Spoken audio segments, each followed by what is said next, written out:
ચારધામની પવિત્ર યાત્રા હવે તેના અંતિમ પડાવ પર હતી. ગંગોત્રીનો કરડો કરતો પ્રવાહ, અમનોત્રીના શાંત ઘાટ, કેદારનાથની બરફથી ઢંકાયેલી પર્વતમાળાઓ અને બદ્રીનાથની દિવ્યતા, દરેક જગ્યાની યાદો હજુ પણ યાત્રિકોની આંખોમાં તાજી હતી.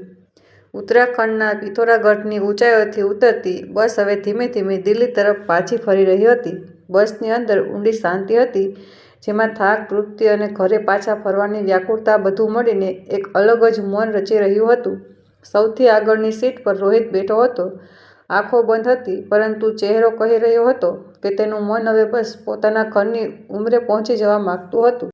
તેની બાજુમાં તેની પત્ની રીના બેઠી હતી, સજેલી ધજેલી, શાંત અને હંમેશની જેમ ચૂપ. પાછળની સીટો પર રોહિતના માતા-પિતા લીલાજી અને ઓમપ્રકાશજી હતા, જેમના ચહેરા પર ઉંમરની કરચલીઓ હતી, પરંતુ મનમાં યાત્રાનો સંતોષ અને આધ્યાત્મિક શાંતિનો ઉજાસ હતો. દિલ્હી હજુ લગભગ 400 કિલોમીટર દૂર હતું અને રાતના 9 વાગી રહ્યા હતા ત્યારે બસ એક જૂના હાઈવે પાસે હોટલ ઉપર ઊભી રહી અને ગાડી રોકતા જ ડ્રાઈવરે કહ્યું, બધા યાત્રિકો ધ્યાન આપે, બસ અહીં 45 મિનિટ માટે ઊભી રહે છે. સામે હોટલ છે. જે લોકો જમવા માંગતા હોય તેઓ જમી શકે છે, પણ કૃપા કરીને સમયનું ધ્યાન રાખજો. બસની અંદર એક યાત્રી ઉઠવા લાગ્યો. ઘણા લોકો બગાસું ખાતા બહાર નીકળવા લાગ્યા. રીનાએ ધીમેથી પોતાના પતિ રોહિતના ખભા પર હાથ મૂક્યો. ઉઠો, જમી લઈએ. રોહિત આંખો ખોલી, મને ભૂખ નથી. રીના, તું મા-પિતાજીને લઈ જા, મને અત્યારે સૂવા દે. રીના હસી, ઠીક છે, હું મા-પિતાજીને લઈ જાઉં છું. પછી રીનાએ પોતાના સાસુ-સસરા તરફ જોયું. તે બંને પણ પોતાની સીટ પર ઉપરથી ઊભા થઈ રહ્યા હતા. માજી, પિતાજી, ચાલો જમી લઈએ. લીલાજીએ કહ્યું, બેટા, રોહિતને પણ બોલાવી લે. રીના હસતા બોલી, તેઓ આરામ કરી રહ્યા છે અને આમ પણ હું તેમનું જમવાનું પેક કરાવી લઈશ, તમે ચિંતા ન કરો. આવો તમે લોકો, રીનાએ નરમ અવાજે કહ્યું અને ધીમેથી લીલાજીનો હાથ પકડ્યો. માજી, આરામથી, પગથિયાં થોડા ઊંચા છે. લીલાજી હસ્યા, પણ તેમના ચહેરા પર યાત્રાનો થાક સ્પષ્ટ દેખાઈ રહ્યો હતો. રીનાએ તેમનો હાથ મજબૂત રીતે પકડી લીધો, જાણે એક દીકરી પોતાની માનું ધ્યાન રાખતી હોય. ઓમપ્રકાશજી પહેલા જ નીચે ઉતરી ચૂક્યા હતા. તેઓ સામે હોટલ પાસે બનેલા વોશરૂમ તરફ આગળ ચાલ્યા ગયા. થોડે દૂર ઊભા તેમણે પાછળ ફરીને જોયું. તેમની વહુ રીના પોતાની સાસુનો હાથ પકડીને ધીમે ધીમે બસમાંથી ઉતરી રહી હતી. બસ ધીમે ધીમે. માજી એકદમ આરામથી. રીનાના અવાજમાં વિનમ્રતા હતી. જેવી રીતે બંને હોટલના વરંડામાં પહોંચ્યા, લીલાજીએ આજુબાજુ નજર ફેરવી. તારા સસરાજી ક્યાં ગયા? દેખાતા નથી. ત્યારે સામેથી ઓમપ્રકાશજી આવ્યા અને હસતા બોલ્યા, તું ડર નહીં લીલા, આ ઉંમરે તને છોડીને ક્યાંય જઈશ? લીલાજીના હોઠ પર એક હળવું સ્મિત આવી ગયું. તેઓ હોટલની અંદર ગયા અને રીના એક ટેબલ પર તેમની સાથે બેસી ગઈ. પછી વેઇટરને ઇશારો કરીને મેન્યુ કાર્ડ મંગાવ્યું. હોટલમાં ખૂબ ભીડ હતી, પણ રીનાએ પોતાના સાસુ-સસરા માટે સૌથી સ્વચ્છ છે અને હવા આવે તેવી ટેબલ પસંદ કરી હતી. પિતાજી, શું ઓર્ડર કરવું છે? તમારે જણાવો, રીનાએ ઝૂકીને તેમને પૂછ્યું. ઓમપ્રકાશજી બોલ્યા, જો બેટા, તારી મને તો હંમેશની જેમ દાળ મખની ગમે છે અને મને બટર પનીર. હવે તું જોઈ લે, તારે શું ખાવું છે? રીના હસીને બોલી, તમારે બંને માટે થાળી કરાવી દઉં છું. અને હા, માજીની રોટલી સાદી ચાલશે ને? હા બેટા, બસ 2 રોટલી ને થોડું ગળ્યું પણ લેજે. લીલાજીએ ધીમેથી કહ્યું. રીના ઊભી થઈ અને કાઉન્ટર પાસે જઈને ઓર્ડર આપવા લાગી. પાછળ બેઠેલા ઓમપ્રકાશજી અને લીલાજી હવે થોડો આરામ અનુભવી રહ્યા હતા. તે બંને અંદરો-અંદર હળવી વાતોમાં લાગી ગયા. ત્યારે લીલાજીએ ચારે બાજુ જોયું અને બોલ્યા, બસ કેટલી વાર ઊભી રહેશે? ક્યાંક છૂટી ના જાય? ઓમપ્રકાશજી બોલ્યા, અરે હમણાં જ ડ્રાઈવરે કહ્યું છે કે બસ અહીં 45 મિનિટ ઊભી રહેશે અને પછી બેટું પણ બસમાં જ છે ને, ચિંતા ન કર. બીજી તરફ રીનાના કાઉન્ટર પર વેઇટર સાથે વાત કરી રહી હતી. હા, 2 થાળી, એકમાં દાળ મગની સાદી રોટલી અને બીજીમાં બટર પનીર. વેઇટરે ઓર્ડર લખતા કહ્યું, મેડમ 10 મિનિટ લાગશે. ઠીક છે, રીનાએ કહ્યું અને પાછળ ફરીને જોયું કે તેના સાસુ-સસરા આરામથી બેસીને વાતો કરી રહ્યા છે. થોડીવારમાં વેઇટર 3 થાળીઓ લઈને આવ્યો. દાળ મખની, બટર પનીર, રોટલી અને સાથે સલાડ. ગરમા-ગરમ જમવાનું જોઈ ઓમપ્રકાશજીએ કહ્યું, વાહ, જમવાનું તો ખૂબ સ્વાદિષ્ટ લાગે છે અને આમ પણ ભૂખ ખૂબ લાગી હતી. તેમની વાત પર લીલાજી હસતા બોલ્યા, આ સફરમાં જમવાનું કંઈક વધુ સ્વાદિષ્ટ લાગે છે. ત્રણેય સાથે જમવાનું શરૂ કર્યું. રીના વચ્ચે વચ્ચે પોતાની સાસુની થાળી પર ધ્યાન આપતી રહી. માજી, રોટલી ઓછી તો નથી ને? ના બેટા, બધું બરાબર છે, લીલાજીએ પ્રેમથી કહ્યું. રીનાએ પોતાનું જમવાનું જલ્દી જ પૂરું કરી લીધું અને પછી તે પોતાના સાસુ-સસરાને બોલી, તમે લોકો આરામથી જમો, હું જરા એમના માટે કંઈક પેક કરાવી લઉં. સફર હજુ લાંબી છે અને પછી જો ભૂખ લાગશે તો ઓછામાં ઓછું ખાઈ તો શકશે. ઓમપ્રકાશજી બોલ્યા, હા બેટા, અને જોઈ લેજે ક્યાંક બસ ચાલી ન જાય. રીના હળવું હસી, અરે નહીં પિતાજી, હજુ તો ઘણો સમય છે, હું બધું જોઈ લઈશ. તમે લોકો બસ આરામથી જમો. આટલું કહીને રીના ઊભી થઈ અને કાઉન્ટર તરફ આગળ વધી. ઓમપ્રકાશજીએ એક નજર ઘડિયાળ પર નાખી. હજી 15-20 મિનિટ તો હશે, પણ કદાચ કિસ્મતની ઘડિયાળ થોડી ઝડપથી ચાલી રહી હતી. રીના ધીમે ધીમે કાઉન્ટર તરફ આગળ વધી. તેને પાછળ ફરીને એકવાર જોયું. લીલાજી પોતાની થાળીમાં આરામથી કોળીઓ લઈ રહ્યા હતા અને ઓમપ્રકાશજી પાણી પી રહ્યા હતા. બંનેને ચહેરા પર સ્મિત હતું. કાઉન્ટર પર પહોંચીને તેણે વેઇટરને ધીમા અવાજે કહ્યું, ભાઈ સાહેબ, એક થાળી પેક કરી દો. દાળ મખણી અને રોટલી અને થોડું રાયતું. પણ વેઇટર ઓર્ડર નોટ કરવા લાગ્યો. આ દરમિયાન બસનો ડ્રાઈવર હોટલ સામે આવીને ઊભો રહ્યો. પછી કંડક્ટરે દરવાજા પર ઊભા રહીને જોરથી બૂમ પાડી, બધા યાત્રીઓ પોતપોતાની સીટ પર આવી જાય, બસ નીકળવાની છે. જેવો ડ્રાઈવરે બસ સ્ટાર્ટ કરી, રીના હાથમાં પોતાનું બસ પકડીને ઝડપથી હોટલની બહાર નીકળી. ત્યારે બસને જતી જોઈને જલ્દીથી તેમાં ચડી ગઈ અને લાંબો શ્વાસ લેતા બોલી, શુક્ર છે સમયસર પહોંચી ગઈ, નહીંતર બસ નીકળી જાત. પછી તે પોતાની સીટ પર આવીને બેસી ગઈ. શિયાળામાં પણ ચહેરો પરસેવાથી ભીંજાયેલો હતો, પણ તેના હોઠ પર એક હળવું સ્મિત હતું, જાણે એક મોટું કામ પૂરું થઈ ગયું હોય. બસનો દરવાજો બંધ થયો અને તેણે પોતાની ગતિ પકડી લીધી. રીનાએ એકવાર બારીમાંથી બહાર ડોકિયું કરીને જો, પછી નિશ્ચિત થઈ ગઈ. તેના ચહેરા પર સંતોષ હતો, પણ નજરોમાં એક અજીબ શાંતિ. અને તેની બાજુની સીટ પર રોહિત હજુ પણ ગાઢ નિંદ્રામાં હતો. માથું બાઈને અડેલીને હતું અને આંખો પર ઊંઘનો પડછાયો હતો. બસ બે વૃદ્ધ પડછાયાઓને ત્યાં જ થોડી ધૂળ ઉડાવતી વળાંક લેતી હતી. દૂર નીકળી ચૂકી હતી અને રોહિત, જેને જરા પણ ખબર નહોતી કે તેના મા બાપ હવે બસમાં નથી, હોટલના એક ખૂણામાં લીલાજી અને ઓમપ્રકાશજી હજુ પણ શાંતિથી બેઠા હતા. તેમની થાળીઓમાં હજુ પણ જમવાનું બાકી હતું. લીલાજી ધીમે ધીમે કોળિયું લઈ રહ્યા હતા, જાણે સફરના થાકની સાથે સાથે તેમના હાથની ગતિ પણ થંભી ગઈ હોય. ઓમપ્રકાશજીએ સામેથી નજર હટાવીને ઘડિયાળ તરફ જોયું અને બોલ્યા, લીલા બહુ, ક્યાં રહી ગઈ? હજુ સુધી આવી નહીં? અને તું આટલું ધીમે ધીમે ખાઈ રહી છે, જરા જલ્દી કર, ક્યાંક બસ ન છૂટી જાય. લીલાજીએ ચૂપચાપ એક કોળિયો મોંમાં મૂકતા કહ્યું, અરે તમે આટલું કેમ વિચારો છો? વહુને આવવા દો. અને આમ પણ તે આપણને કહ્યા વગર થોડી જતી રહેશે. તેને તો ખબર જ છે કે આપણે અહીં બેસીને જમી રહ્યા છીએ. ઓમપ્રકાશજીએ ઊંડો શ્વાસ લીધો અને બોલ્યા, વાહ, તો તું સાચી કહી રહી છે. પણ આ બસવાળાઓને કોઈ ભરોસો નહીં, પોતાના મનમાં રાજા છે. બધા એક કામ કર, તું હવે જમવાનું છોડ. બહુ થયું, હવે ચાલી લાગી છે. વહુ હજુ પણ કાઉન્ટર પર જ હશે. પોતાના પતિની વાત સાંભળીને લીલાજીએ ધીમેથી કહ્યું, હા, તે કહેતી તો હતી કે રોહિત માટે પણ જમવાનું પેક કરાવી લઉં છું. ઓમપ્રકાશજી બોલ્યા, ચાલ લીલા, જોઈએ વહુ ક્યાં રહી ગઈ. બંને ધીમે ધીમે હોટલના કાઉન્ટર તરફ આગળ વધ્યા. નજરો વહુને શોધી રહી હતી. આશા હતી કે બસ થોડાક ડગલા દૂર રીના ઊભી હશે, હાથમાં પેકેટ લઈને હસતી, પણ કાઉન્ટર સુધી પહોંચતા જ બંને અટકી ગયા. કાઉન્ટર પાસે રીના ન હતી. બંને એકબીજા સામે જોવા લાગ્યા. પહેલાં આશ્ચર્ય, પછી ધીમે ધીમે તે આશ્ચર્યના ડરમાં બદલાવા લાગ્યું. રીના ઓમપ્રકાશજીએ થોડું ઊંચા અવાજે બોલવાનો પ્રયત્ન કર્યો, જાણે ક્યાંક નજીકમાં જ હોય. લીલાજી ગભરાઈને આમ તેમ જોવા લાગી. અરે ક્યાં ગઈ રીના? હમણાં તો અહીં જ હતી. ઓમપ્રકાશજીને હવે લાગવા માંડ્યું હતું કે કંઈક ખોટું થયું છે. તેમણે થોડું આગળ વધીને કાઉન્ટર પર બેઠેલા છોકરાને પૂછ્યું, બેટા, હમણાં થોડીવાર પહેલાં મારી વહુ આવી હતી ને? વાદળી સાડીમાં એ ઊભી હતી, તારી સામે ક્યાં ગઈ? તે છોકરો કંઈક વિચારતા બોલ્યો, બાબા, અહીં તો ઘણા લોકો આવે છે, પણ હા, વાદળી સાડીવાળી એક મેડમ આવી હતી. તેણે જમવાનું પેક કરાવ્યું હતું, પણ તે થોડીવાર પહેલાં જતી રહી હતી. ઓમપ્રકાશજીનો અવાજ હવે ધ્રુજવા લાગ્યો હતો. અમારા વગર તે ક્ષણભર માટે કંઈ સમજી ન શક્યા. પછી તે વળ્યા અને લીલાજીને કહ્યું, લીલા, જલ્દી ચાલ, ક્યાંક એવું ન થાય કે બસ નીકળી ગઈ હોય અને હું જે વિચારી રહ્યો છું તે સાચું ન પડ્યું. લીલાજીએ કહ્યું, અરે તમે કેમ ગભરાઈ રહ્યા છો? રીના તો જાણે છે કે આપણે અહીં જ છીએ. પછી બસ આપણને છોડીને કેવી રીતે જતી રહેશે? પણ ઓમપ્રકાશજીની આંખોમાં ડર ઊંડું થતું જઈ રહ્યો હતો. લીલા, ઘણીવાર જીવનમાં જે આપણે વિચારી પણ નથી શકતા તે થઈ જાય છે. અને જો આવું કંઈક થયું તો બહુ ખરાબ થશે.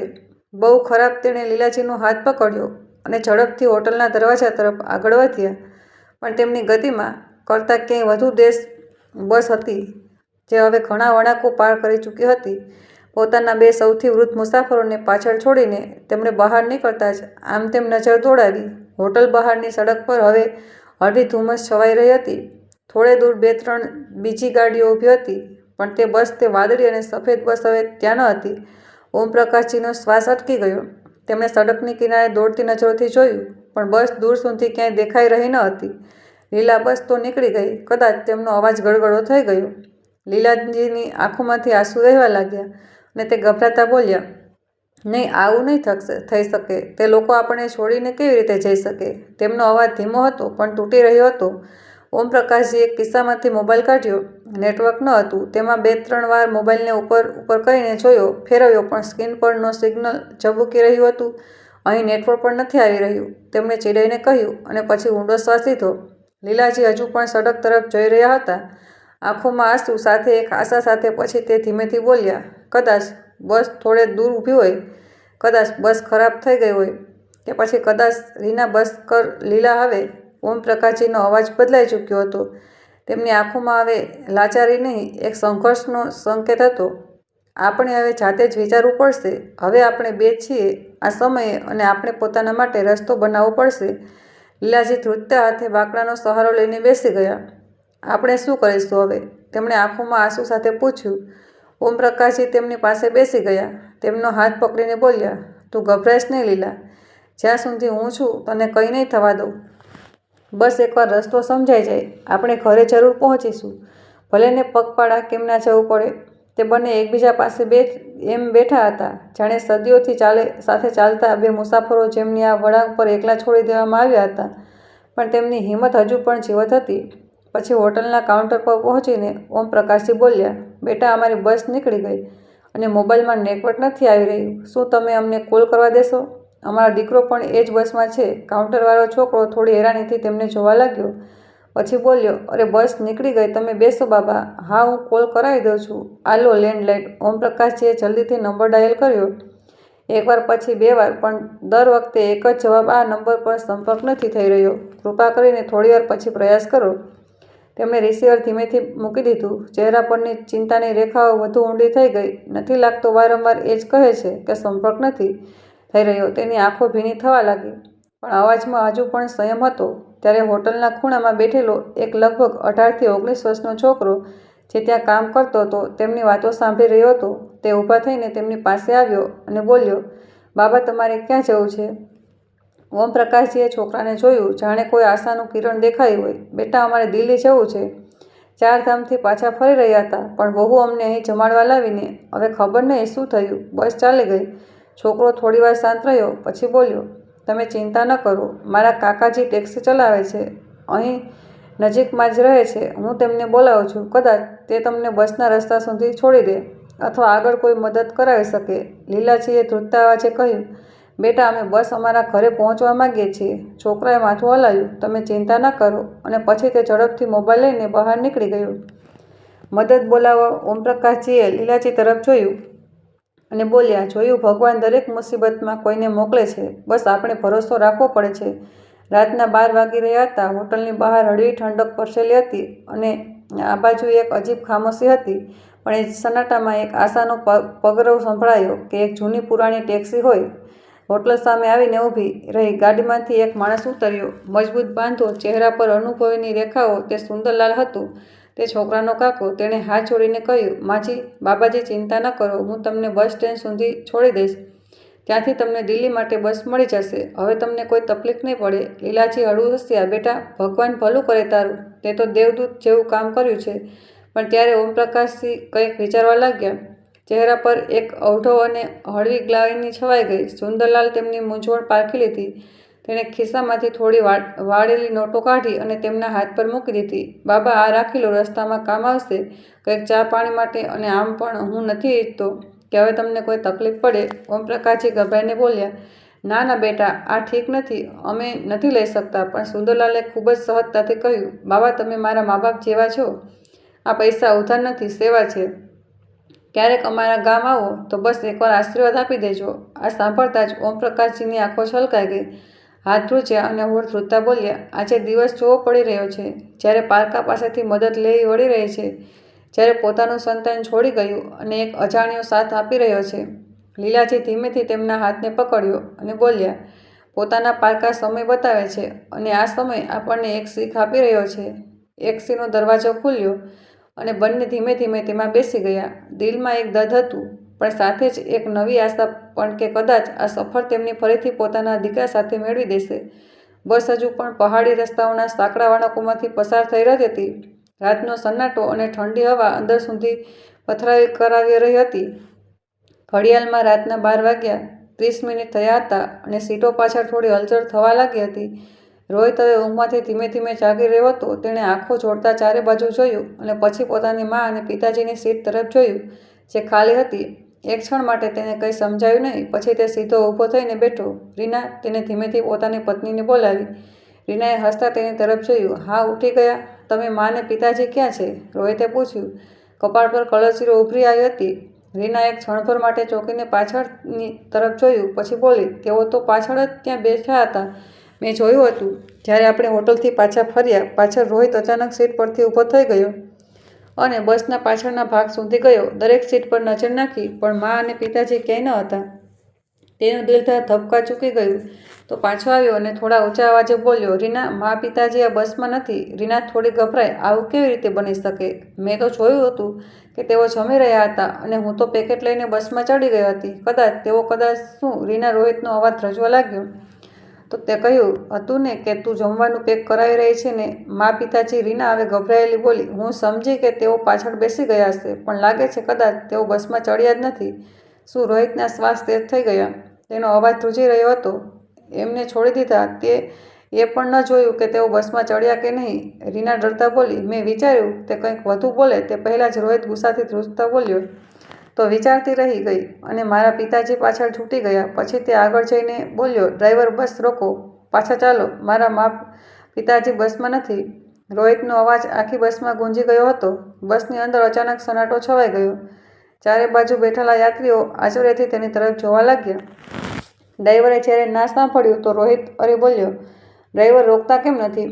બસ પાછી વાળો. ડ્રાઈવરે ગુસ્સાથી જવાબ આપ્યો. ભાઈ સાહેબ, આ પ્રાઇવેટ ટૂર બસ છે. અધવચ્ચે યુટર્ન ના લઈ શકીએ અને હવે રાતના 12:30 વાગી ગયા છે. પહાડી રસ્તા છે, જોખમ ના લઈ શકીએ. પછી ડ્રાઈવરે એક નજર રોહિત પર નાખી અને થોડીવાર નરમાશથી બોલ્યા, હા, એક કામ કરી શકું છું. આગળ લગભગ 20 થી 25 કિલોમીટર પર એક નોન સ્ટોપ આવે છે. ત્યાં હું બસ રોકી દઈશ. તમે ત્યાંથી કોઈ બીજી ગાડી કે બસ પકડી શકો છો. પણ અત્યારે આ રસ્તા પર આટલી રાતે કદાચ જો કોઈ બીજું વાહન મળે. બસ પહાડોના વાંક ચૂકા રસ્તા ઉપર ધીમે ધીમે આગળ વધી રહી હતી અને રોહિતના ધબકારા તેજ થતા જઈ રહ્યા હતા. તેનું દિલ બેચેનીથી ઉછળી રહ્યું હતું. નજરો વારંવાર બારીની બહાર જતી અને મનમાં એક જ સવાલ ગુંજતો, મા પિતાજી એકલા ત્યાં કઈ હાલતમાં હશે? અને ત્યાં જ બારીની અડેલીને બેઠેલી રીના ચૂપ હતી, શાંત હતી. ચહેરા પર એક માસુમિયત ભરી ઉદાસી હતી, પણ તેની આંખો પાછળ ચાલી રહી હતી એક બીજી જ વાર્તા. તે મનોમન વિચારી રહી હતી, જે હું ઈચ્છતી હતી તે તો થયું. હવે તે બંને મારા રસ્તામાંથી હટી ગયા. રોહિતનું ધ્યાન હવે માત્ર મારા પર રહેશે અને તે કરડા કરડી કદાચ હવે ક્યારેય આપણી જિંદગીમાં પાછા નહીં આવે. બસના મધ્યમ પ્રકાશમાં તેના હોઠ પર હળવું સ્મિત ઝળકી ગયું. તેને લાગ્યું જાણે તેના રસ્તાની સૌથી મોટી અડચણ હવે પાછળ છૂટી ગઈ. પણ રોહિત હજુ પણ બેચેન હતો. તે વારંવાર પાછળની તરફ જોયા રહ્યો હતો. કદાચ કોઈ ચમત્કાર થાય અને તેના મા પિતાજી તેને ક્યાંક બેઠેલો દેખાઈ જાય. પણ દર વખતે તેની નજર ખાલી સીટો પર જઈને અટકી જતી. ડ્રાઈવરે પાછળ જોતા કહ્યું, ભાઈ સાહેબ, સામે 15 મિનિટ પછી એક નાનો 4 રસ્તા આવશે. ત્યાં એક ઢાબો છે. ત્યાં ઉતારી દઈશ. ત્યાંથી તમને જો કોઈ ગાડી મળી જાય તો ઠીક, નહીંતર સવાર સુધી રોકાવું પડશે. રોહિતે માથું હલાવ્યું, પણ તેની નજરોમાં તોફાન હતું. તે ત્યાં સીટ પર બેસી ગયો, માથું બંને હાથમાં પકડી, અને પાસે બેઠેલી રીના હજુ પણ ચૂપ હતી. પણ તેને અંદાજ ન હતો કે જ્યારે એક દીકરાની આંખોમાંથી મા બાપ ઓझલ થઈ જાય ત્યારે તેના દિલમાં બાકીની આખી દુનિયા કેટલી અર્થહીન થઈ જાય છે. બસ અંધારામાં એક વળાંક પર ધીમેથી ઊભી રહી. ડ્રાઈવરે ફરીને કહ્યું, ભાઈ સાહેબ, આગળ નાનો 4 રસ્તા છે. ત્યાં ઢાબો છે. હવે આ જ એક જગ્યા છે જ્યાંથી તમે કોઈ સાધન લેવાનો પ્રયત્ન કરી શકો છો. રાત બહુ થઈ ગઈ છે. રોહિત કંઈ પણ કહ્યા વગર બસમાંથી ઉતરી ગયો. તેની આંખોમાં બેચેની હતી. પગ રૂસતા ન હતા, પણ દિલ અંદરથી થરથરી રહ્યું હતું. પાછળથી એક અવાજ આવ્યો, રોહિત, ઊભા રહો, હું પણ આવું છું. રીનાનો અવાજ સાંભળીને રોહિત ફર્યો. તેનો ચહેરો કડક હતો. કેમ? તારે સાથે આવીને શું કરવું છે? મા પિતાજી સાથે જે થયું તે તારી લાપરવાહીને કારણે થયું છે. રીનાએ ગભરાહટને દર્દનો અભિનય કરતાં કહ્યું, રોહિત, મને લાગ્યું હતું કે તેઓ પાછળ બેસી ગયા હશે. હું પણ પરેશાન છું. સાચે? રોહિતે ઊંડો શ્વાસ લીધો. આ સમય દલીલ કરવાનો નથી. બસ હવે તેમને શોધવાનો છે. તેણે ખિસ્સામાંથી પોતાનો ફોન કાઢ્યો અને પોતાના પિતાનો નંબર ડાયલ કર્યો. Switch off. ફરીથી કોલ કપાઈ ગયો. તેણે ફરીથી ડાયલ કર્યો. Switch off. ઓછામાં ઓછું 20 વાર કોલ કરી ચૂક્યો છું, પણ દર વખતે આ જ જવાબ, સ્વિચ ઓફ. રોહિતની આંખો હવે છલકાવા લાગી હતી. તેણે ગુસ્સામાં મુઠ્ઠી વાળી અને પછી તેને પોતાના મોબાઈલ ખિસ્સામાંથી મૂકી દીધો. રીના ચૂપચાપ ઊભી રહી. તેના ચહેરા પર ચિંતાનો દેખાડો તો હતો, પણ મનોમન કંઈક બીજું જ ચાલી રહ્યું હતું. રોહિતે ગાડીની રોશનીમાં ચારે બાજુ જોયું. આટલી રાતે આ જગ્યા પણ સુમસામ છે, પણ મા પિતાજીને કંઈક થવું ન જોઈએ. નહીંતર હું મારી જાતને ક્યારેય માફ નહીં કરી શકું. રાતનો લગભગ 1 વાગી ચૂક્યો હતો. ચારે બાજુ સન્નાટો અને હળવી ઠંડી હતી. રોહિતના ચહેરા પર ગભરાટ સ્પષ્ટ દેખાઈ રહ્યો હતો. રીનાએ ડરતા પૂછ્યું, શું હવે શું કરીશું? રોહિત, કોઈ ગાડી પણ નથી દેખાઈ રહી. તે જ સમયે સામેથી એક જૂનો પુરાણો ટેમ્પો આવતો દેખાયો.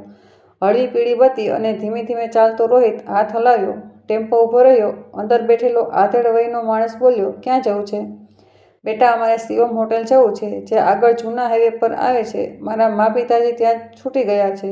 ટેમ્પાવાળો થોડીવાર તેમને તાકી રહ્યો, પછી બોલ્યો, બેસી જાઓ. મા બાપ ખાતર નીકળ્યા છો એટલે બેસાડી રહ્યો છું, નહીંતર રાત્રે આમ કોઈને પોતાની ગાડીમાં નથી બેસાડતો. રોહિતે આભાર માન્યો ને રીનાને ચડવા કહ્યું. રીના થોડી ડરી રહી હતી, પણ રોહિતની આંખોમાં જે જુસ્સો હતો તે જોઈને તે ચૂપચાપ બેસી ગઈ. ટેમ્પો ધીમેથી અંધારા રસ્તાઓને ચીરતો આગળ વધી રહ્યો હતો. ચારે બાજુ સન્નાટો હતો. બસ ટેમ્પોનો ગડગડાટ અને રોહિતના દિલના ધબકારા સંભળાઈ રહ્યા હતા. તેનું મન માત્ર એક જ પ્રાર્થના કરી રહ્યું હતું, હે ભગવાન, મારા મા પિતાજી બસ મળી જાય. પણ દોસ્તો, રોહિતને શું ખબર હતી, જે રસ્તા પરથી તેમને શોધવા જઈ રહ્યો હતો ત્યાં એ માત્ર તેમની યાદો બચી હતી. મા પિતાજી તો ત્યાંથી પહેલાં જઈ ચૂક્યા હતા. રાતના લગભગ 2 વાગી ચૂક્યા હતા. ઠંડી હવા પોતાની સિંહરણ લઈને સડક પર ચાલી રહી હતી. ચારે બાજુ એક અજીબ ખામોશી હતી, પણ છતાં દિલ્હી જતી બસનું સ્ટેન્ડ હજુ પણ જાગતું હતું. બસ સ્ટેન્ડના એક ખૂણામાં ઓમપ્રકાશજી અને લીલાજી એક બાકડા પર બેઠા હતા. બંનેની આંખોમાં થાક હતો અને કપાળ પર ચિંતાની રેખાઓ ઊંડી થતી જઈ રહી હતી. પાસે જ એક ભિખારી ફાટેલા તૂટેલા ધાબળામાં લપાટીને ફૂટપાથ પર સૂતો હતો, જે વારંવાર પડખા બદલી રહ્યો હતો. કદાચ ઊંઘ તો આવી રહી હતી, પણ ભૂખ તેને સૂવા નહોતી દેતી. ઓમપ્રકાશજીથી તેની હાલત જોવાઈ નહીં. તે તેની પાસે ગયા અને પોતાના ખિસ્સામાંથી થોડા પૈસા કાઢીને તે ભિખારીને આપી દીધા. આ એ જ પૈસા હતા જે સુંદરલાલે તેમને આપ્યા હતા. તેમને આમ કરતા જોઈને લીલાજી બોલ્યા, બહુ સારું કર્યું તમે, પણ અત્યારે આપણે બસની ટિકિટ પણ લેવી પડશે. પછી ઓમપ્રકાશજી હસતા બોલ્યા, મારી વાલી અને ભોળી લીલા, તું સાંજે જ બહુ ભોળી છે. અરે, મેં મારી પાસે ટિકિટ જેવા પૈસા રાખી લીધા છે. બંને વાતો કહીને સમય પસાર કરી રહ્યા હતા, પણ તેમનું મન જ જાણતું હતું કે તેમના પર શું વીતી રહ્યું હતું. સામેની તરફ એક પાનવાળાની દુકાન ખુલી હતી, જ્યાં કેટલાક સ્થાનિક લોકો ચા, સિગારેટ અને વાતોના સહારે રાત કાપી રહ્યા હતા. સડક પર ટ્રક, ટેમ્પો, ટેક્સી બધું જ ચાલી રહ્યું હતું. બસ નહોતી આવી તો તે બસ જેની ઓમપ્રકાશજી અને લીલાજી આતુરતાથી રાહ જોઈ રહ્યા હતા. લીલાજીએ ધ્રુજતા હાથે પાલવ સરખો કરતા કહ્યું, આપનો રોહિત કેટલો પરેશાન થઈ ગયો હશે.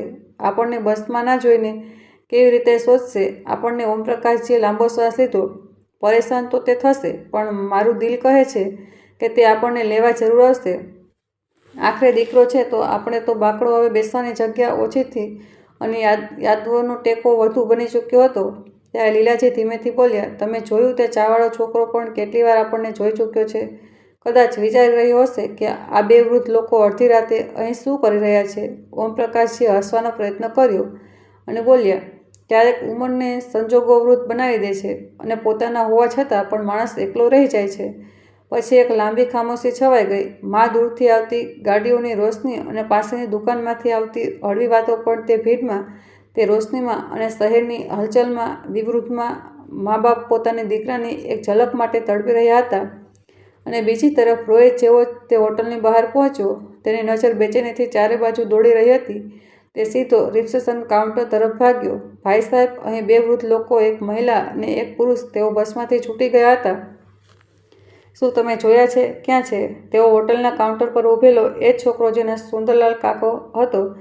રોહિતને જોતા જ બોલ્યો, અરે ભૈયા, તમે લોકોએ તો બહુ મોડું કરી દીધું. તમારા મા બાપુજીને તો સુંદરલાલ કાકા બસ સ્ટેન્ડ છોડીને આવ્યા છે. અત્યાર સુધીમાં તો તેમને કોઈ બસ પણ મળી ગઈ હશે, અને જો ન મળી હોય તો તેઓ હજુ પણ ત્યાં જ હશે.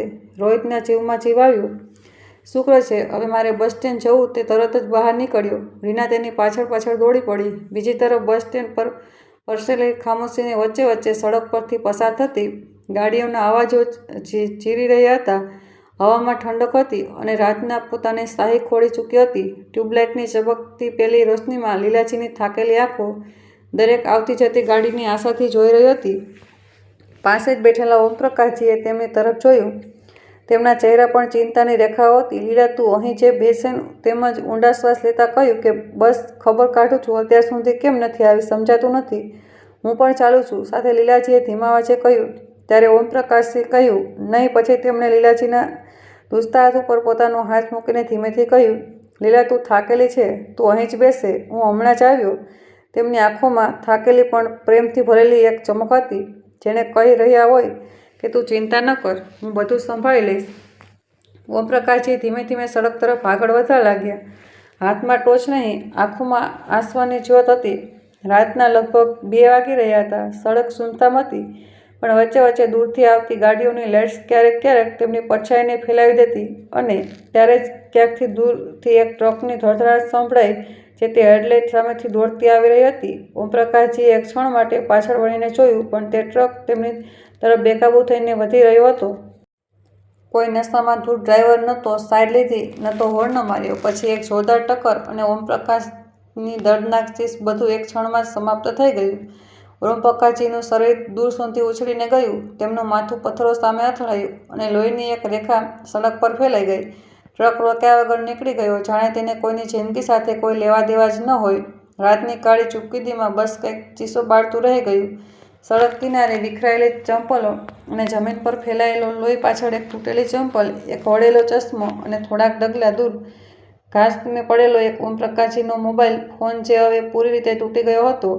ફોનની સ્ક્રીન પર પડેલી ધૂળ અને લોહીના છાંટા જાણે તે અધૂરા સંવાદની વાર્તા કહી રહ્યા હતા.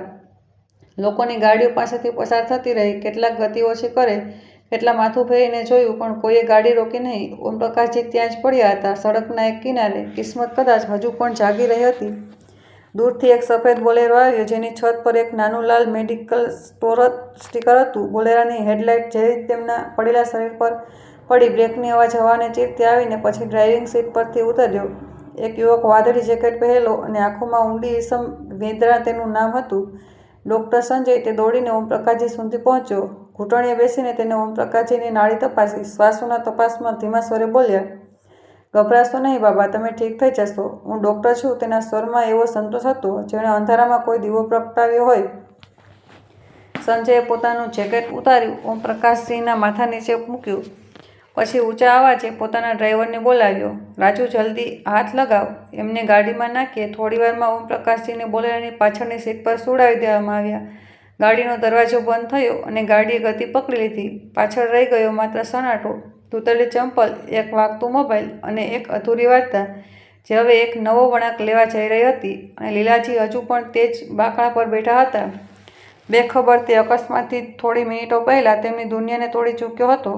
દરેક ગાડીની હેડલાઇટ તેમના ચહેરા પર આશાનું એક કિરણ છોડતી અને પછી અંધારામાં ગાયબ થઈ જતી. પણ તેમના માટે તો હવે સવાર બહુ દૂર હતી અને આ રાત કદાચ તેમની જિંદગીની સૌથી લાંબી રાત બનવાની હતી. સમય પસાર થતો રહ્યો, પણ ઓમપ્રકાશજી પાછા ન ફર્યા. ધીમે ધીમે તેમના ચહેરાની માસૂમ શાંતિ તૂટવા લાગી. તે ઉઠ્યા અને ચારે બાજુ જોયું અને પોતાના પતિને ધ્રુજતા અવાજે બોલ્યા, ક્યાં છો તમે? ક્યાં જતા રહ્યા? મને આમ એકલી છોડીને? તેમની આંખોમાંથી હવે આંસુ વહેવા લાગ્યા, જે હવે અટકવા નહોતા હતા. તે એક ખૂણામાં બેસી ગયા, જાણે આખું આકાશ તેમના માથા પરથી ઉઠી ગયો હોય. તે જ સમયે પેટ્રોલ પંપ ઊભેલો એક પોલીસ કોન્સ્ટેબલ, રામવીરસિંહ, લીલાજીને આમ એકલા બેઠેલા જોઈને ચોંકી ગયો. તે તેમની પાસે આવ્યો અને ઝૂકીને બોલ્યો, માતાજી, તમે અહીં આમ એકલા કેમ? કોણ છે તમારી સાથે? લીલાજીએ રડમસ અવાજે બસ એટલું જ કહ્યું, મારા પતિ થોડીવાર પહેલાં અહીં જ હતા, અહીં જ બેઠા હતા. બસનું પૂછવા ગયા હતા, ખબર નહીં ક્યાં જતા રહ્યા. તેમનો અવાજ રૂધી રહ્યો હતો. આંખો સડક તરફ તાકી રહી હતી, જાણે દરેક આવતી જતી ગાડીમાં તેમને ઓમપ્રકાશજીનો પડછાયો દેખાઈ રહ્યો હોય. પોલીસવાળા રામવીરસિંહ તેમની હાલત જોઈને ઊંડો શ્વાસ લીધો. માતાજી, તમે ગભરાશો નહીં, અમે તમને શોધી લઈશું. તમે અમારી સાથે આવો, પોલીસ સ્ટેશન ચાલો, ત્યાંથી જ અમે શોધખોળ શરૂ કરીશું. લીલાજી ડરેલા ડરેલા ઊભા પડ્યા, પગ લથડી રહ્યા હતા. તેમણે એકવાર ફરી ચારે બાજુ જૂનું, કદાચ ક્યાંકથી તેમની વૃદ્ધ આંખોને ઓમપ્રકાશજીની ઝલક મળી જાય, પણ હવે તે ત્યાં ન હતા. બીજી તરફ ઓમપ્રકાશજીના એક નાના નર્સિંગ હોમના પલંગ પર બેભાન પડ્યા હતા. ડૉક્ટર સંજય તેમના માથા પર પાટો બાંધી દીધો હતો, પણ ટક્કર જોરદાર હતી. ઉંમર પણ હવે સાથ નહોતી આપી રહી. સંજય હવે પોલીસને જાણ કરવાની તૈયારીમાં હતો, પણ ઓમપ્રકાશની હાલત જોઈને તેણે નિર્ણય લીધો, પહેલાં એમનો જીવ બચાવવો છે, બાકી બધું પછી. અને રોહિત રીના જે એક ટેમ્પોની મદદથી બસ સ્ટેન્ડ પહોંચ્યા, પણ ત્યાં પહોંચતા જ તેમનો ચહેરો ફરી એકવાર ઉતરી ગયો. ચારે બાજુ નજર દોડાવી, પણ ના તો મા દેખાયા, ના તો પિતાજી. કદાચ તેઓ કોઈ બસમાં બેસીને ઘર માટે નીકળી ગયા હશે. રોહિતે પોતાને દિલાસો આપ્યો. રીનાએ પણ એ જ વિચારીને આગળ વધાર્યો, હા, હોઈ શકે છે. આખરે આપણે બહુ મોડા આવ્યા છીએ. થોડીવાર તે ત્યાં જ ઊભો રહ્યો, ઠંડી હવામાં ખાલી સડક પર દૂરથી થતી જતી બસોને જોતો. પછી એક આશાનો હાથ પકડીને રોહિત રીના સાથે દિલ્હીની બસમાં બેસી ગયો. એક આશા સાથે તે ઘરે પહોંચતા જ મા પિતાજી હસતા હસતા દરવાજો ખોલશે અને તે ભૂલથી છૂટા પડેલા ફરીથી એક થઈ જશે. અને અહીં લીલાજી પોલીસ સ્ટેશનમાં ખૂણામાં ચૂપચાપ બેઠા હતા. એક ખુરશી પર સંકોચાઈને આંખો દરવાજો તરફ. જ્યારે આગલી ક્ષણે ઓમપ્રકાશજી હસતા હસતા અંદર આવશે અને કહેશે, લીલા, તું તો હજુ અહીં જ બેઠી છે. પણ હવે તે ક્ષણને વિધેલ કલાકો થઈ ચૂક્યા હતા. પળ ભારે થઈ રહ્યો હતો. રાત વધુ લાંબી થતી જતી રહી હતી અને રાહ અનંત હવે શરૂ થાય છે. તે જુદાઈ જેનો કોઈ સમય નક્કી નથી, કોઈ મંજિલ નથી, બસ એક આશા કે કદાચ સવારે તે સામેથી આવતા દેખાય. પણ હાલ તો લીલાજીની દુનિયા, તેમના પતિ અને તેમનો દીકરો તેમનાથી હવે દૂર થઈ ગયા હતા. અલમોડાના એક નાના ખાનગી ક્લિનિકના રૂમમાં હળફો તડકો બારીના પડદામાંથી ગળાઈને અંદર આવી રહ્યો હતો. સફેદ ચાદરથી ઢંકાયેલો એક પલંગ પર ઓમપ્રકાશજી નિશ્ચલ સૂતા હતા.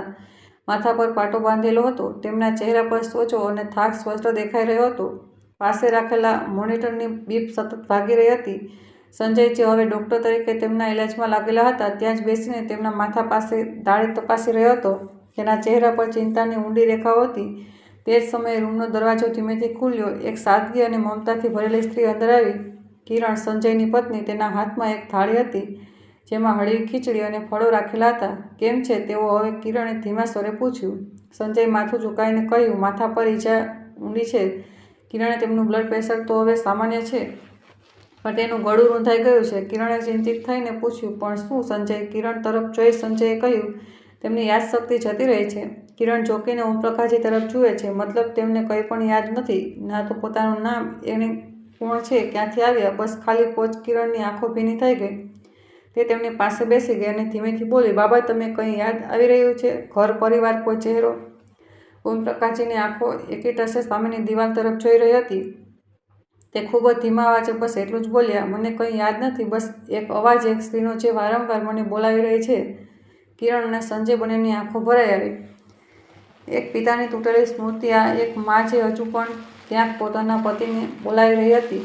સવારે 6:30 વાગે એક નાના બાગેશ્વર પોલીસ સ્ટેશનના લાંબા બાકડા પર બેઠેલી લીલાજીની આશા હજુ પણ દરવાજા સાથે બંધાયેલી હતી. પોલીસ સ્ટેશનમાં સુમસામ શાંતિ. દિવાલ ઘડિયાળની ટીક ટીક અવાજ સિવાય કંઈ સંભળાતું ન હતું.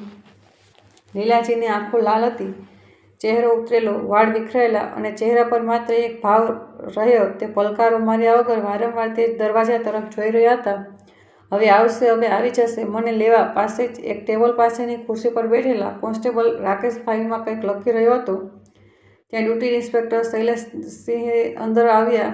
રાકેશ, આ માતાજી કોણ છે? રાતથી બેઠા છે, કોઈ રિપોર્ટ છે એમનું? રાકેશ ઊભો થયો અને ધીમા અવાજે બોલ્યો, સાહેબ, રાતે પેટ્રોલ પંપ પરથી લઈને આવ્યા હતા. કહેતા હતા કે એમના પતિ ઓમપ્રકાશજી રાતે અમને ત્યાં જ બેસાડીને બસ જોવા ગયા હતા, પછી પાછા ન ફર્યા. ઘણીવાર રાહ જોયા પછી અમને ખબર આપવામાં આવી. ઇન્સ્પેક્ટરે ક્ષણભર માટે લીલાજી તરફ જોયું.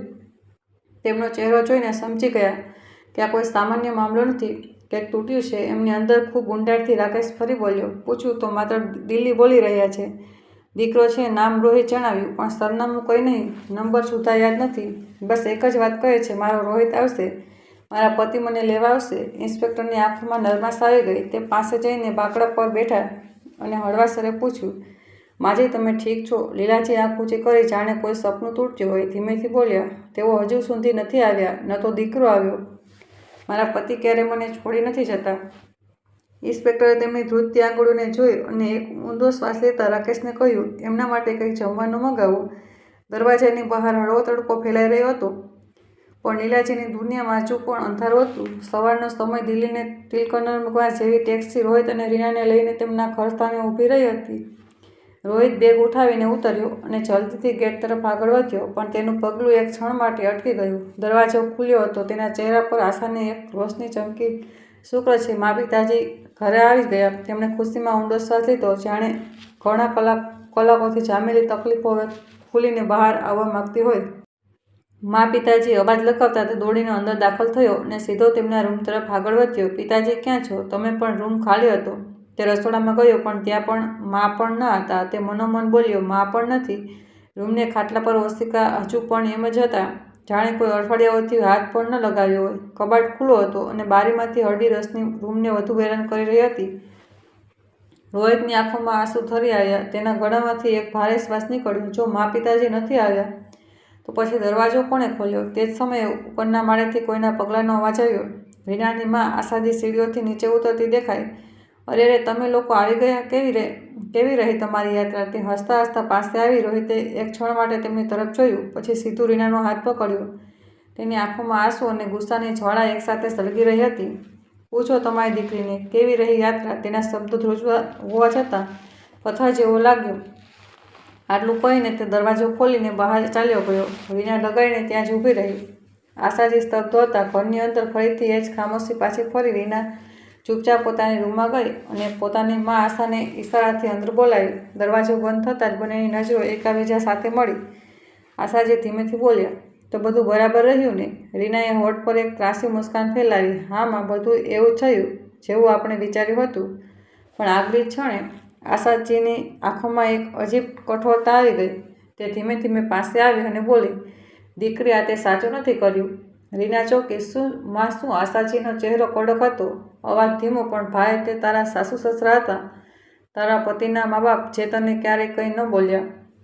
બસ પ્રેમ જ આપ્યો. તે તેમને અજાણ્યાની જેમ સડક પર છોડી દીધા. બહુ ખરાબ કર્યું રીના, બહુ ખરાબ. અને પછી તે જોરથી અટ્ટહાસ્ય કરીને હસી પડી.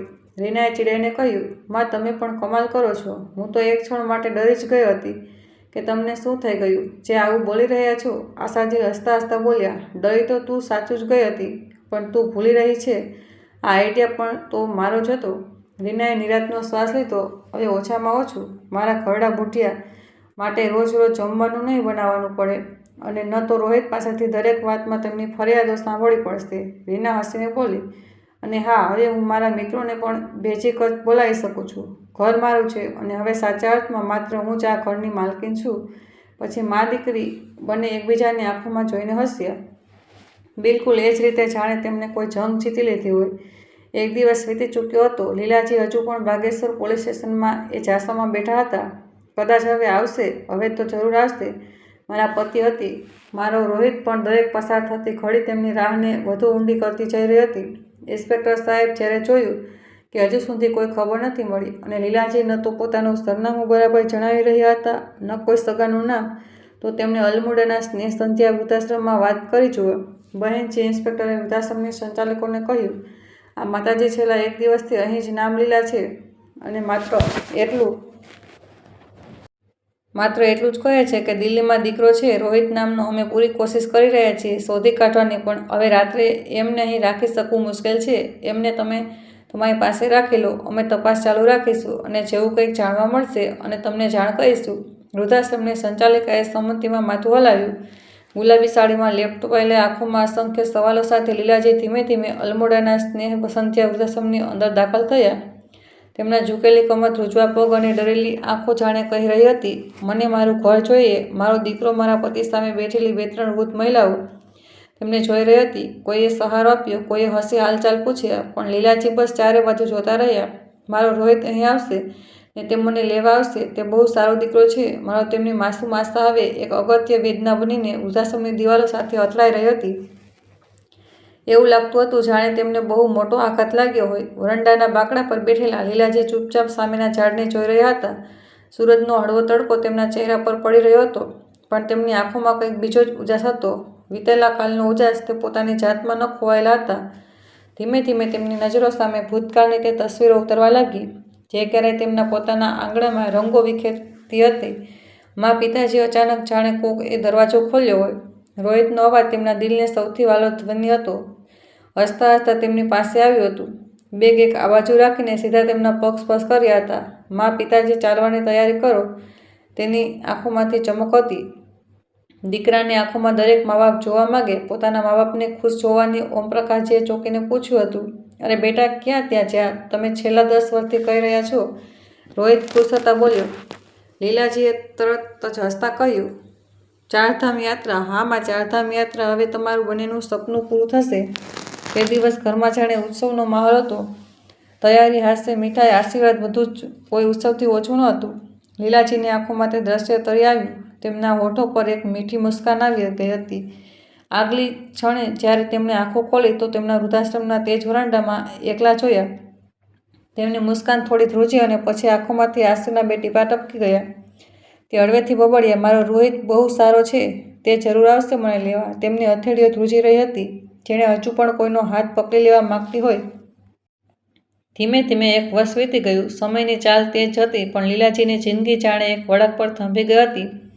અનમોડાના સ્નેહ સંધ્યા વૃદ્ધાશ્રમમાં દરરોજ સવારથી આંગણાના તેજ લાકડાના બાકડા પર બેસતા, સૂની આંખોથી દરવાજા તરફ જોતા, જાણે આગલી ક્ષણે કોઈ બોલાવશે. માં, તેમની આંખોની રોશની હવે પહેલાં જેવી જ હતી, પણ તે રોશનીથી પણ વધુ ચમક હજુ પણ તેમની અંદર હતી. રાહની ક્યારેક કોઈના આવવાના અવાજ પર તે એકદમ ચોંકી જતા, કોઈ અજાણ્યા ચહેરા પર લાંબો સમય ટકીને જોતા અને પછી હળવેથી બબડતા. રોહિત આગલી ક્ષણે જાતે જ હસીને માથું ઝુકાવી લેતા. નહીં, તે ન હોઈ શકે. મારો દીકરો આવશે તો મને જરૂર ઓળખી લેશે. વૃદ્ધાશ્રમની દિવાલો પર કેલેન્ડરની તારીખો બદલાતી રહી, ઋતુઓ આવતી જતી રહી, પણ લીલાજીની દુનિયા તો એક તારીખ પર અટકી રહી હતી, જ્યારે તે ઓમપ્રકાશજી અને પોતાના દીકરા રોહિતથી વિખૂટા પડ્યા હતા. બીજી તરફ અરમોડાના જ એક નાના મોહલ્લામાં ડૉક્ટર સંજય અને તેમની પત્ની કિરણ ઓમપ્રકાશજીની દેખભાળ કરી રહ્યા હતા. 1 વર્ષથી તે તેમના જ ઘરમાં હતા. યાદશક્તિ હજુ પણ સાથ નહોતી આપી રહી, પણ દિલ હજુ પણ એ જ નામ દોહરાવતું હતું. લીલા જ્યારે પણ સંજય અને કિરણ આ નામ સાંભળતા, ત્યારે એકબીજાની આંખોમાં જોતા, જાણે કોઈ અદૃશ્ય સત્યની પુષ્ટિ થઈ રહી હોય. તેમના માટે ઓમપ્રકાશજી હવે માત્ર એક દર્દી નહીં, પિતા તુલ્ય બની ચૂક્યા હતા. પણ ક્યાંક ને ક્યાંક બંનેને આ નામ પાછળની અધૂરી વાર્તાનો અહેસાસ હતો. અને બીજી તરફ દિલ્હીમાં રોહિત હજુ પણ મા બાપની આશામાં દરરોજ એક નવી સવાર શરૂ કરતો. ઓફિસની જવાબદારીઓ અને ઘરની દિવાલો હજી બોજ જેવી લાગવા માંડી હતી. તેણે કોઈ રસ્તો ન હતો છોડ્યો. પોલીસ રિપોર્ટ, અખબારમાં ખબર અને હોસ્પિટલની શોધ પણ દરેક જગ્યાએ બસ ખામોશી મળી છતાં પણ તેણે પોતાના મા બાપ પિતાનો રૂમ એ જ સજાવીને રાખ્યો હતો, જાણે તેઓ ગમે ત્યારે પાછા આવશે અને દરવાજામાંથી બોલાવશે. રોહિત 1 વર્ષ વીતી ચૂક્યું હતું, પણ તે દીકરાના દિલમાં આજે પણ એક દુઆ બાકી હતી. મા, પિતાજી, તમે જ્યાં પણ હો, બસ એકવાર પાછા આવી જાઓ. રીના બહારથી હજુ પણ એક આદર્શ વહુની છબી ઉઠેલી હતી. દરરોજ સવારે જલ્દી ઉઠતી, મંદિરમાં દીવો કરતી, કપાળ પર મોટો ચાંદલો સજાવતી અને હાથ જોડીને ધીમેથી કહેતી, ભગવાન, મા, પિતાજી જ્યાં પણ હોય, સુરક્ષિત હોય. તેની આંખોમાં ચિંતાનો છોડ હતો, પણ દિલનો એક ડર છુપાયેલો બેઠો હતો. ક્યાંક મા, પિતાજી મળી ન જાય, ક્યાંક તેની સાજિશ ખુલ્લી ન પડી જાય. તે સમયે દરેક સમયે સતર્ક રહેતી હતી, વાત પર સંયમિત પ્રતિક્રિયા આપતી, પણ રોહિત તે હજુ પણ એ જ એક વાતમાં ગુંચવાયેલો હતો, તેના મા, પિતાજી ક્યાં છે? 1 વર્ષ વીતી ચૂક્યું હતું, પણ દરરોજ તેની આંખોમાં એ જ બેચેની, એ જ શોધ હતી. જ્યારે રીના તેની થાકેલી આંખોનું જોતી, ત્યારે નકલી સહાનુભૂતિ સાથે ધીમેથી કહેતી, એક દિવસ ભગવાન જરૂર સાંભળશે, મા, પિતાજી જરૂર મળશે. અને મનોમન વિચારતી, બસ તે દિવસ ક્યારેય નહીં આવે. રોહિતના કિસ્સામાં હજુ પણ મા, પિતાજીની તસવીર હતી, જે તે દરેકને બતાવતો, દરેક પાસેથી આશા રાખતો કે કદાચ કોઈએ જોયા હોય, કદાચ કોઈ જાણીતું હોય. પોલીસ સ્ટેશનની બહાર એક બાકડા પર બેસીને તે તસવીરને વારંવાર જોતો રહ્યો. માની હસતી આંખો જાણે હજુ પણ તેને વહાલ કરી રહી હોય, અને પિતાજીને તે શાંત, મજબૂત ચહેરો જે દરેક મુશ્કેલીમાં તેનો સહારો બન્યો હતો. ઇન્સ્પેક્ટર બહાર આવ્યા અને માથું હલાવતા કહ્યું, હજુ સુધી કોઈ ખબર નથી મળી. તે શબ્દો રોહિત માટે હવે તલવાર જેવા થઈ ગયા હતા. તેના શ્વાસ ભારે થઈ ગયા હતા, હોઠ સુકાવા લાગ્યા. તેણે ધીમે સ્વર તસવીરને માથા પર લગાવી અને બબડ્યો, જ્યાં સુધી શ્વાસ બાકી છે, હું હાર નહીં માનું. મા, પિતાજી, હું તમને જરૂર શોધી કાઢીશ. પાસે ઊભેલી રીનાએ એક નજર રોહિત પર નાખી. તેના ચહેરાની થકાવટ અને આંખોની લાલાશ જોઈ, પણ તેની અંદર કોઈ કંપન ન થયું. બસ એક સંતોષ હતો કે સત્ય હજુ સુધી છુપાયેલું છે. સડક પર ગાડીઓનો અવાજ વધવા જઈ રહ્યા હતા. જાણે દુનિયા પોતાના રસ્તે ચાલી રહી હોય અને રોહિત તે ભીડમાં એક એકલો ચહેરો બની ચૂક્યો હતો, જે દરેક વળાંક પર માત્ર બે જ ચહેરાઓને શોધી રહ્યો હતો, મા અને પિતાજીને. અલમોડા જ્યાં સંજય ડાઇનિંગ ટેબલ પર અખબાર વાંચી રહ્યો હતો અને કિચનમાંથી કિરણનો અવાજ આવી રહ્યો હતો. કિરણ થાળી સજાવતા બોલી, સાંભળો, મેં વિચાર્યું છે કે આ રવિવારે આપણે વૃદ્ધાશ્રમ જઈએ. ત્યાં માટે થોડું રાશન અને દવાઓ મોકલવાની હતી. સંજય હસતા હસતા બોલ્યો, બહુ સારું કર્યું કે તે યાદ રાખ્યું, અને આ વખતે હું બાબરને પણ સાથે લઈ જઈશ. સંજયની વાત સાંભળીને કિરણ બોલી, પણ શું તેઓ ત્યાં જવા માગશે? તેમને તો હજુ સુધી કંઈ પણ યાદ નથી આવતું. સંજય ગંભીર થઈને બોલ્યો, મને નથી ખબર કેમ, પણ તેમના ચહેરા પર એક બેચેની રહે છે, જાણે કોઈ તેમને શોધી રહ્યું હોય, અથવા જાણે તેઓ પોતે કોઈને શોધી રહ્યા હોય. હું તેમને હવે માત્ર એક દર્દી નથી સમજતો, કિરણ, તેઓ મારા માટે હવે પિતા સમાન છે. કિરણે કહ્યું, ઠીક છે, લઈ ચાલો સાથે. કદાચ ત્યાંનો માહોલ તેમને સારો લાગે અને કોણ જાણે કોઈ ચમત્કાર જ થઈ જાય. સંજય માથું હલાવ્યું અને બાબા એટલે કે ઓમપ્રકાશજીના રૂમ તરફ જોયું. તેઓ બારી પાસે બેઠા હતા. સામે આકાશને નિહાળતા, જાણે કોઈ બહુ દૂર છૂટી ગયેલું સપના જોવાના પ્રયત્ન કરી રહ્યા હોય. અને પછી આગલા જ રવિવારે તે બંને ઓમપ્રકાશજીને પોતાની સાથે લઈ ગયા. ગાડી ધીમેથી મુખ્ય ગેટ પર આવીને ઊભી રહી. સંજય ડ્રાઈવરને ઇશારો કર્યો, સામાન કાઢો અને હા, બાબાને સંભાળીને ઉતારજો. જેવા જ ઓમપ્રકાશજી ગાડીમાંથી બહાર આવ્યા, સંજયે તેમનો હાથ પકડી લીધો અને પ્રેમથી બોલ્યા, ચાલો બાબા, અંદર ચાલીએ. ઓમપ્રકાશજી હજુ પણ પોતાના જ વિચારોમાં ડૂબેલા હતા. ધીમે ધીમે તેમની સાથે આગળ વધવા લાગ્યા. તે જ સમયે સામેથી એક વૃદ્ધ મહિલા આવતી દેખાઈ. સફેદ સાડીમાં, માથા પર હળવી ચાદર, પોતાના જ વિચારોમાં ડૂબેલી. આંખો શોધતી કોઈ પોતાના. ત્યારે અચાનક એક હળવી ટક્કર થઈ. તે મહિલા લથડી ગઈ.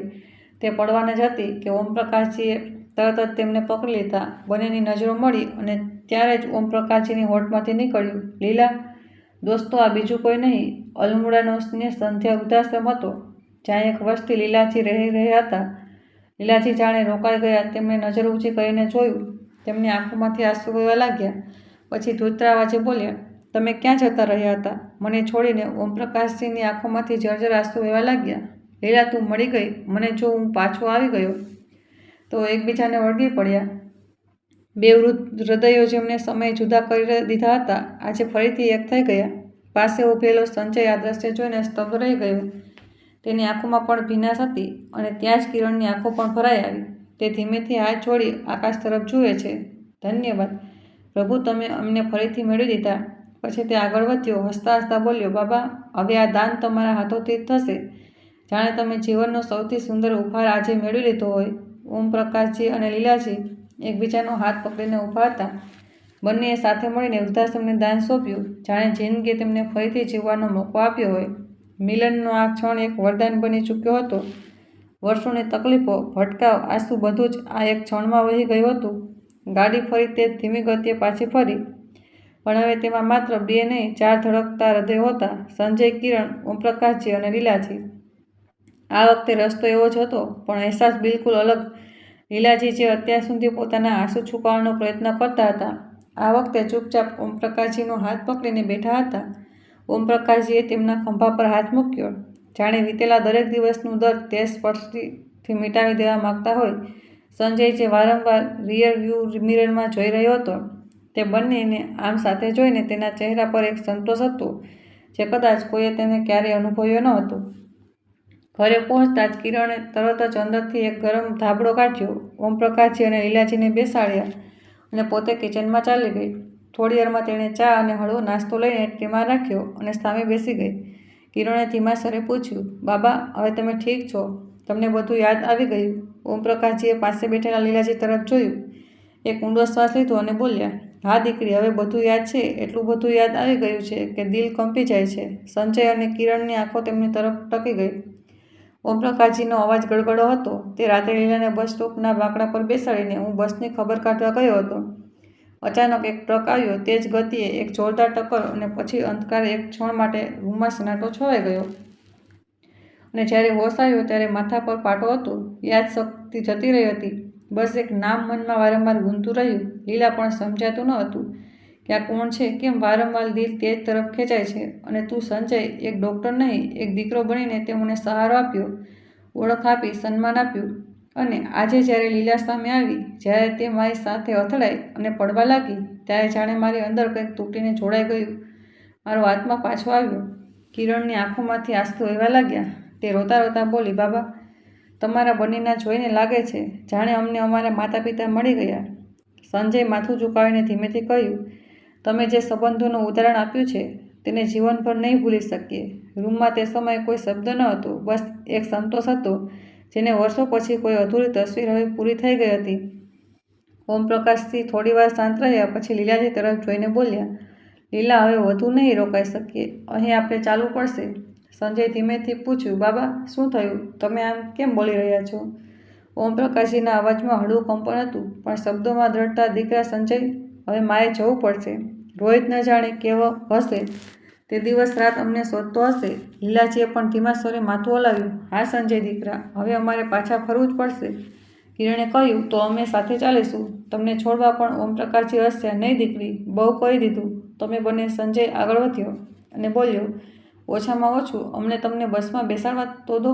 ઓમપ્રકાશજીએ તેની તરફ જોયું અને બોલ્યા, ઠીક છે દીકરા. થોડીવાર પછી સંજય ગાડીની ચાવી ઉઠાવી અને કહ્યું, ચાલો મા બાબા. બસ સ્ટેન્ડ પર પહોંચીને જ્યારે સંજયે તેમના હાથમાં ટિકિટ મૂકી, ત્યારે ઓમપ્રકાશજીએ તેનો હાથ પકડીને કહ્યું, તું દીકરો નહીં, ઈશ્વરની મોકલેલી રાહત છે. અને તે બંને ફરી ચાલી પડ્યા, છૂટા પડેલા સંબંધોને શોધવાની આશા લઈને. દોસ્તો, ચાલો હવે ત્યાં જઈએ જ્યાં દિલ્હીના તિલકનગરમાં એક દીકરાનું દિલ આજે પણ પોતાના મા બાપની એક ઝલક માટે તડપી રહ્યું હતું. ઘરની અંદર રીના રસોડામાં કામ કરી રહી હતી ત્યારે દરવાજા પર ટકોરા સંભળાયા. રોહિત દરવાજા તરફ આગળ વધ્યો, તેના હાથમાં ચાનો કપ હતો. કોણ છે આટલી સવારે?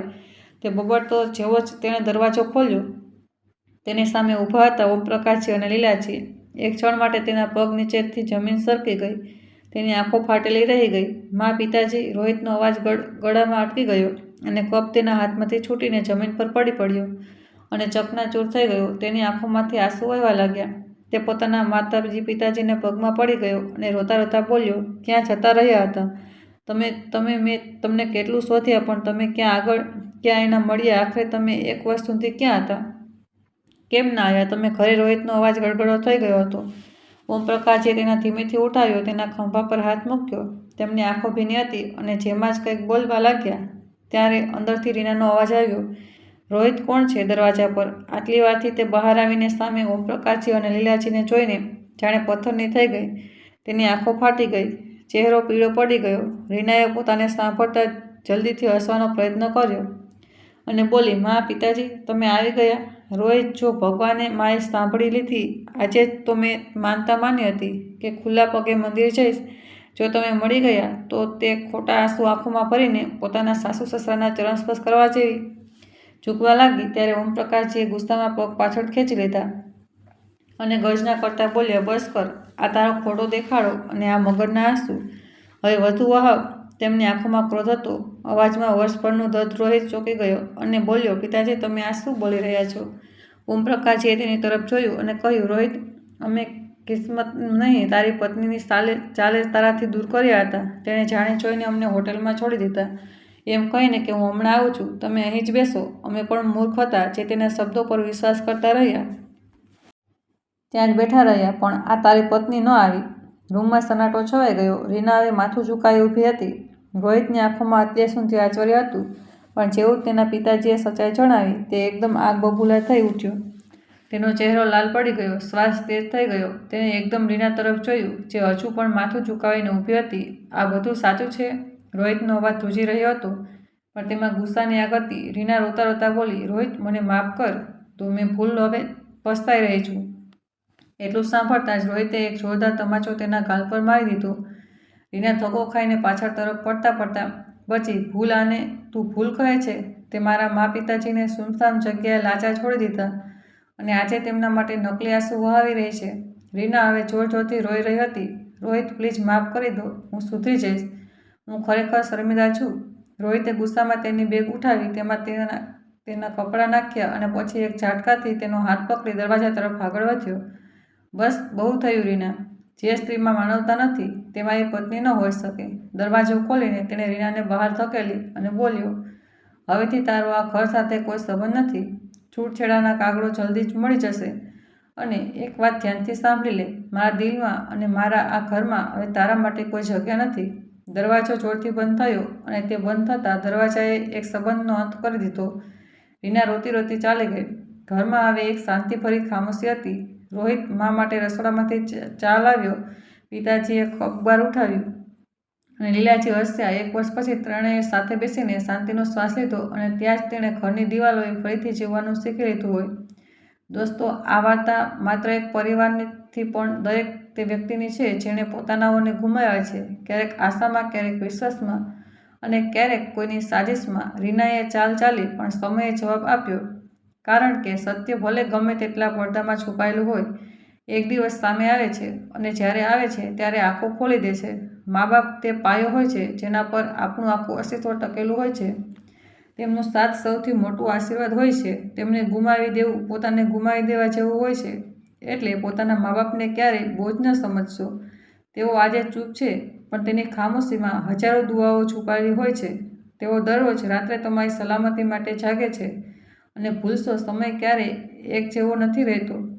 આજે તમારા પરોસે કાલે તેમની જરૂર પડી શકે છે. પોતાનાઓને ઓળખો, કારણ કે જ્યારે દુનિયા સાથ છોડી દે છે, મા-બાપ ત્યારે પણ ઊભા મળે છે, ખુલ્લા આંગણાની જેમ, કોઈ પણ શરત વગર. તમને આ વાર્તા કેવી લાગી? જો સારી લાગી હોય તો વિડીયોને લાઈક કરો અને ચેનલને સબસ્ક્રાઈબ જરૂર કરો. મળીએ આવી જ એક બીજી રસપ્રદ વાર્તામાં. ત્યાં સુધી પોતાનું અને પોતાનાઓનું ધ્યાન રાખો. ધન્યવાદ. એકવાર ફરીથી તમારો ખૂબ ખૂબ આભાર. વિડીયોને લાઈક કરવા બદલ, ચેનલને સબસ્ક્રાઈબ કરી, બેલ આઇકન પર ક્લિક કરી ઓલ પર સેટ કરવા બદલ તમારો ખૂબ ખૂબ આભાર. હર હર મહાદેવ.